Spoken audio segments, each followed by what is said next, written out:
Hello friends, good morning. Welcome back to Apex Point. दोस्तों, आज के इस वीडियो में 27 मई के सभी इंपॉर्टेंट करंट अफेयर्स को कवर किया गया है। तो चलिए दोस्तों शुरू करते हैं। तो आज का पहला प्रश्न है, हाल ही में किस राज्य ने राज्य में कोरोना मरीजों के लिए संजीवनी परियोजना शुरू की है? तो आंसर होगा ए, यानी हरियाणा राज्य ने कोरोना मरीजों के लिए संजीवनी परियोजना शुरू की है। तो आंसर आपका ए होगा, हरियाणा। दोस्तों, हरियाणा सरकार राज्य में कोरोना मरीजों के लिए उमंग के बाद अब संजीवनी परियोजना शुरू की। दोस्तों, इस परियोजना में हल्के और मध्यम लक्षणों वाले कोरोना मरीजों की देखभाल तथा उन्हें उनके घर पर ही इलाज की सुविधा मुहैया कराया जाएगा। दोस्तों, संजीवनी परियोजना उन ग्रामीण क्षेत्रों में चिकित्सा देखभाल का विस्तार करेगी जहां वायरस की दूसरी लहर के फैलने और इस बीमारी के बारे में जागरूकता कम है। और दोस्तों, हाल ही में ब्लैक फंगस को हरियाणा राज्य ने अधिसूचित रोग घोषित किया था। और वर्तमान में हरियाणा राज्य के सीएम हैं मनोहर लाल खट्टर। और गवर्नर कौन है? तो गवर्नर है सत्यदेव नारायण। चलिए अगला प्रश्न करते हैं। अगला प्रश्न है, रूस और किस देश ने हाल ही में अपनी सबसे बड़ी परमाणु ऊर्जा परियोजना का शिलान्यास किया है? तो आंसर होगा आपका ऑप्शन नंबर बी, यानी रूस और चीन ने हाल ही में अपनी सबसे बड़ी परमाणु ऊर्जा परियोजना का शिलान्यास किया। तो ऑप्शन आपका बी सही होगा, चीन। दोस्तों, इसके तहत रूस चीन के 2 शहरों में 4 उच्च शक्ति वाले परमाणु ऊर्जा संयंत्रों का निर्माण करेगा। दोस्तों, भारत में तमिलनाडु राज्य का कुडलकुलम परमाणु ऊर्जा संयंत्र रूस की मदद से ही बनाया गया है। और दोस्तों, हाल ही में भारत और रूस 2+2 मंत्री स्तरीय संवाद स्थापित करने के लिए सहमत हुए हैं।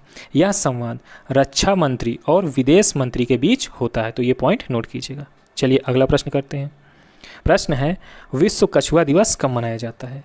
तो आंसर होगा आपका ऑप्शन नंबर बी। कौन सा? ऑप्शन नंबर बी, यानी 23 मई को विश्व कछुआ दिवस आपका मनाया जाता है। तो आंसर आपका बी सही होगा, 23 मई। दोस्तों, 23 मई को अमेरिका टॉर्टॉइस रेस्क्यू संगठन के द्वारा विश्व स्तर पर विश्व कछुआ दिवस मनाया जाता है। इस दिवस मनाने का उद्देश्य दुनिया भर में कछुओं को लुप्त होने से बचाने के लिए लोगों को जागरूक करने के लक्ष्य के साथ हर साल मनाया जाता है। दोस्तों, वर्ष 2000 में पहली बार अमेरिका टॉर्टॉइस रेस्क्यू संगठन के द्वारा विश्व स्तर पर इस दिवस को मनाया गया था। दोस्तों, इस वर्ष यानी 2021 में कछुआ दिवस की थीम है टर्टल्स रॉक। क्या है? Turtles rock. तो ये पॉइंट नोट कीजिएगा, इससे सीधा प्रश्न बन सकता है। चलिए अगला प्रश्न करते हैं। अगला प्रश्न है, मैक्सिको देश में किसे भारतीय राजदूत के रूप में नियुक्त किया गया? तो आंसर होगा आपका ऑप्शन नंबर डी, यानी मृदुल कुमार को मैक्सिको देश में भारत का राजदूत नियुक्त किया गया। तो ऑप्शन आपका डी सही होगा, मृदुल कुमार। दोस्तों, मृदुल कुमार विदेश सेवा के 1991 बैच के IAS अधिकारी हैं।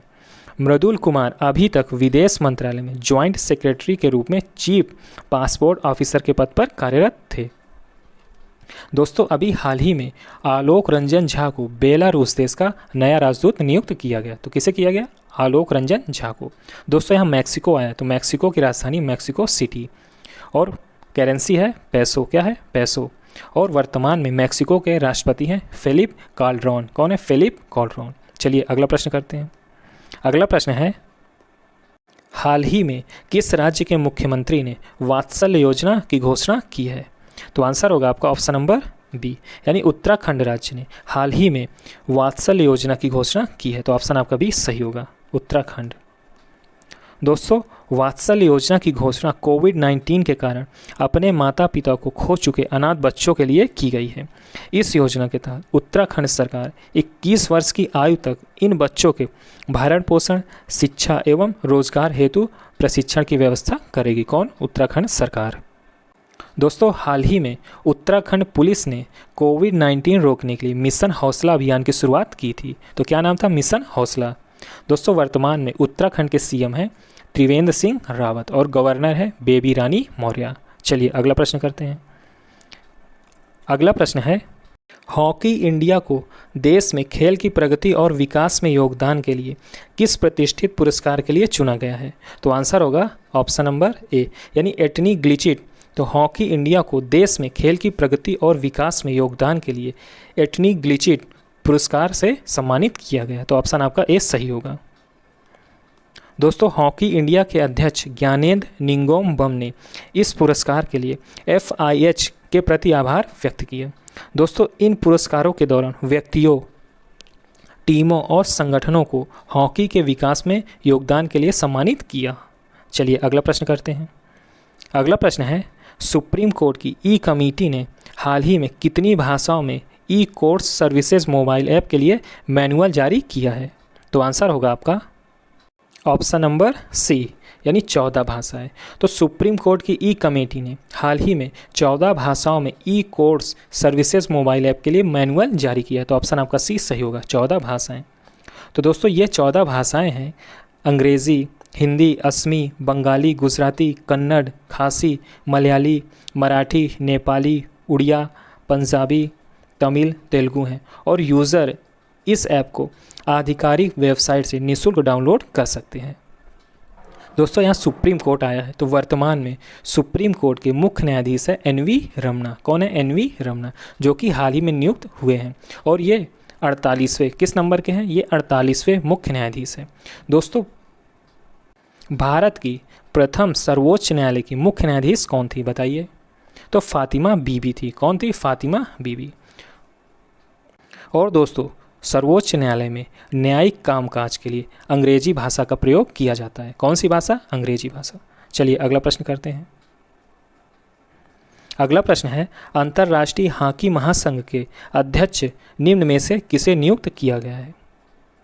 तो आंसर होगा आपका ऑप्शन नंबर डी। कौन सा? ऑप्शन नंबर डी, यानी नरिंदर बत्रा को अंतर्राष्ट्रीय हॉकी महासंघ के अध्यक्ष के रूप में नियुक्त किया गया। तो ऑप्शन आपका डी सही होगा, नरिंदर बत्रा।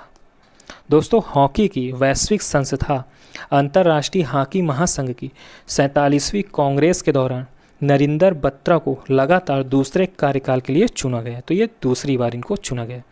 दोस्तों भारतीय ओलंपिक संघ और अंतर्राष्ट्रीय ओलंपिक समिति के अध्यक्ष नरिंदर बत्रा ने अपने प्रतिद्वंदी मार्क कोड्रोन को 2 वोटों से हराया है और उसके बाद ये चुने गए हैं। चलिए अगला प्रश्न करते हैं। अगला प्रश्न है, किस अभिनेत्री की आत्मकथा सच कहूँ तो को लॉन्च किया गया है? आंसर होगा आपका ऑप्शन नंबर सी, यानी नीना गुप्ता। तो नीना गुप्ता की आत्मकथा सच कहूँ तो को लॉन्च किया गया। तो ऑप्शन आपका सी सही होगा, नीना गुप्ता। दोस्तों अभिनेत्री नीना गुप्ता ने अपनी आत्मकथा में नई दिल्ली के राष्ट्रीय नाट्य विद्यालय में बिताए हुए दिनों से लेकर 1980 के दशक में मुंबई जाने तक के संघर्ष के बारे में विस्तार से चर्चा की है। इसमें सच कहूँ तो की अपनी आत्मकथा में।